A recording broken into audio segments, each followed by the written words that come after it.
Hello, this is Bullet, aka the Passive Aggressive Sherpa. In today's video, I'm talking about the 7 things I love about Destiny 2. I know, it may seem that I'm always critical of Destiny 2, and that would be a fair assessment. I would even go as far as to say that at times I've been a flat-out asshole about it. I'm passionate about this game for multiple reasons.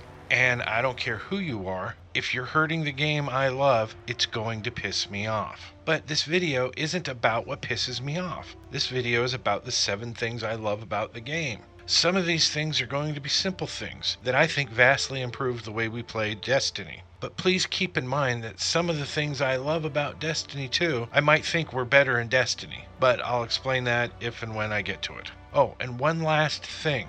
This list is in no particular order. Even though it's numbered, the numbers only represent how many we've been through. And with that, let's begin. At number 7, going anywhere, from anywhere. In the Dark Ages, when a Guardian wanted to go from, say, Earth to Venus, said Guardian had to first go back to orbit and then set their destination to Venus. I've gone back to play Destiny a few times, and it drives me nuts that I always have to go back to orbit before I can go anywhere else. This is one of the many improvements to Destiny 2 that got sadly overlooked when the game arrived because there was just so much wrong with the overall game at its release that a lot of these simple but significant changes just didn't matter as much. But it's one of the things I have loved about this game since its launch. Coming in at number 6, our jump abilities. In Destiny 2, when you jump and you just don't have enough oomph to make it, your character grabs on and pulls themselves up. The amount of times I died in Destiny because my Guardians hadn't figured out yet how to reach for the ledge and pull themselves up was easily in the hundreds. And the amount of times I've been saved in Destiny 2 because my Guardian has this newfound ability is countless. Numero 5. The Titan Smash. I loved it in Destiny. Jumping to amazing heights and then smashing to the ground and taking out anything within like 20 yards was awesome. However, even though in Destiny 2 this smash isn't as strong as it used to be, having it come with the option of 2 of the game's most powerful grenades and multiple smashes is fantastic. I love that. I wish they would make that first smash more powerful, but it's pretty damn good as it is, and I love it. This brings us to number 4 on my Destiny 2 love list, Heroic Strikes. Since they have added the modifiers to the Heroic Strikes, I have been loving them. This was completely unexpected because up until that point, these strikes have been something that I have dreaded doing every single week as part of my weekly milestones. I have found them to be boring, uninspiring, and some even just tedious to the point of hating the strike. However, with the addition of these modifiers and removing Exodus Crash from the playlist, I can't get enough of these strikes. And when the heavy ammo mod is on, speed running the strikes to get to that boss fight just to see how fast we can melt the boss is a level of simple joy that makes me forget about all the shit going on in the world today. For those few moments, there's nothing but the strike, and I love that. Number 3. The new quick spawn in the quick play playlist. Not having to wait forever to respawn is so awesome. Why it's not part of the Iron Banner, I have no idea, and don't get me started. I've never been a huge fan of the Crucible. It's always felt too slow, and I'm also no fan of the 4v4. There's a lot of problems with the Crucible. Some will be changing. Finally bringing back 6v6 to quick play is a good thing, but with the introduction of the quick spawn, it's made the Crucible fun, and I look forward to completing those milestones every week now. There was a time that milestones in Destiny 2 were more like a chore than something fun to do. The past few weeks it has been so frustrating trying to put together my weekly reset video because all I really want to do is start on those milestones. I haven't ordered them. I start with the flashpoint, kind of like a warm-up. Then I move on to the Crucible. That quick play list is my jam.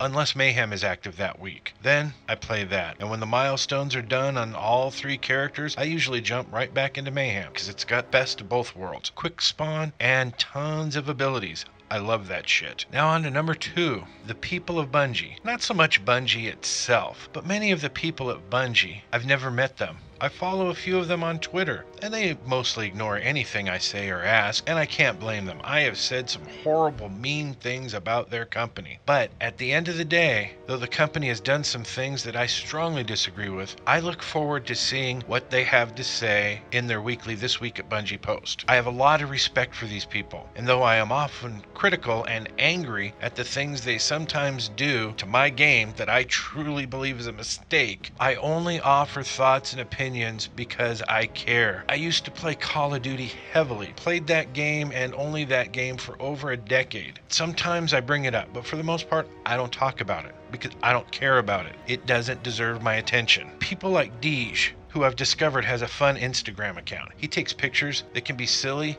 and still dramatically artistic at the same time. There's Josh Hamrick. His love for this game shows in the way he talks about it, and I respect that. And then there's these guys. With the super anime, just like, Basically casts this thing, he pulls back. yeah, and it's gonna break the game, and I think that's amazing, yeah, you know? How can you not love this guy? And last but not least is numero uno, the Forsaken Year 2 expansion. I know, you must be thinking, wait, what? Didn't you make a video shitting all over Forsaken? No, I did not shit on the expansion. I shit on what sounded like another simplistic story and a bullshit jump the shark kind of selling point with its decision to kill Cade 6. As for the rest of the expansion, so much of it sounds amazing, and though I'm totally against them killing Cade 6, for a multitude of reasons that range from it's possibly a really bad decision and that it's simple storytelling. It's not dark or deep, it's the worst kind of storytelling manipulation. Not to mention, I just like Cade, and I don't want to see him killed. But even if they do it right, I still won't like it. But I will be able to live with it. It's just that Destiny 2 started with so many bad decisions, followed by even worse decisions. It's hard to let that go. At least it has been for me, because I have a memory that lasts for more than like 5 minutes. To better explain it, if you're a football fan, remember when Seattle had the ball on like the 1 yard line in the Super Bowl a couple of years ago, and instead of giving it to beast mode to run it in for a quick touchdown to win the game, they opted to throw a quick pass that got intercepted, thus causing them to lose magnificently to the Patriots. Had that quick pass actually worked, people would have called it brilliant. It would have gone down in history as one of the best called plays of all time. That in itself kind of bothers me, because bad idea that works is still a bad idea. But to most, all that matters is winning and losing. And had they won, that idea would have been the gold standard. Well, this is like that. Killing Cade is a blatantly bad, dumb idea. That being said, I hope it works. I hope the story surrounding it is full of lore and in-depth stories that shed new light and reveal secrets to things we've wanted to know for years. I'm doubtful and yet optimistic. But for the rest of the expansion pack, it looks pretty damn good. Is that if it doesn't work, killing Cade will probably be the beginning of the end for the franchise. Because if this expansion fails in the delivery, they won't even have their beloved character to fall back on. However, overall, I think this new expansion looks like what Destiny should have been on its launch. It looks to bring back the excitement and changes that we've really wanted to see. New weapons and gear, new exotics, new supers, abilities, and even a new Crucible game mode. At least for the moment, I love this. I love the hope I again feel for the game. I'm excited for what is to come. But if it doesn't deliver, I'll be the first to say so. I'm not the type of person that's going to keep praising something if it's horrible. In conclusion, I want to reiterate some things that I've said before, but I feel are worth repeating. I love the game of Destiny, and I realize that since the release of Destiny 2, I've been harshly critical of the game. Hell, I can't even get anyone at Bungie to respond to me anymore. They used to respond to me, not all the time, but sometimes. But pretty much since I shit all over the beta release of Destiny 2, it's like I'm dead to them. And I don't blame them. I said some very harsh, mean things. I do regret the wording, but not the sentiment. What they did was wrong. There's just no nice way to say that. However, what I have seen from them over the past 4 or 5 months or so is pretty damn amazing. And even though I'm a cynic, I am of the belief that these are genuinely good people that care about the game. I don't know if they were relying too much on the input of outside sources other than the company, but sources that were maybe funding them, or if maybe the origins of Destiny 2 was the reason it was released in that way had something to do with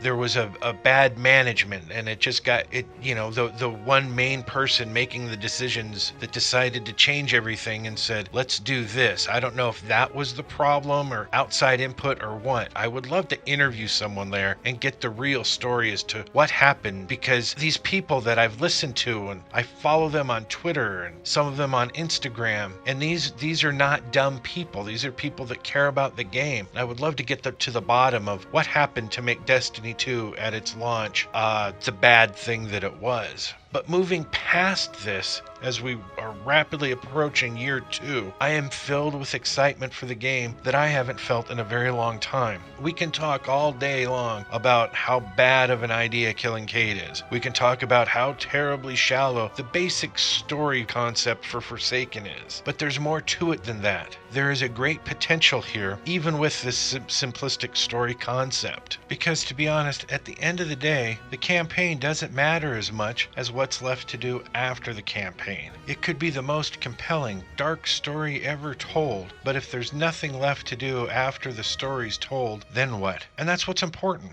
Learning about these new abilities we'll have, exploring new destinations, new quests, new weaponry, and random rolls. There's so much going on, and personally, I think it could be too much. The game is good now. It just needs a few tweaks to make it awesome. My fear is that they have changed so much in Destiny 2 that it could create its own set of problems. But as of right now, so many of these changes sound pretty good. Some of them sound amazing. I am so excited for this game. There was a time in Destiny where almost every week my buddies Medium and Milo would run Nightfall on all 3 characters. It was my absolute favorite thing to do in the game. It all ended when Destiny 2 arrived, for a number of reasons. The game was so bad Milo just couldn't stand to play it anymore. He's tried a few times but just can't get back into it. Medium shows up every once in a while, and when he has the time, and I force him to ignore all his milestones so that the two of us can jump into guided games and run Nightfall 3 times on each of my characters.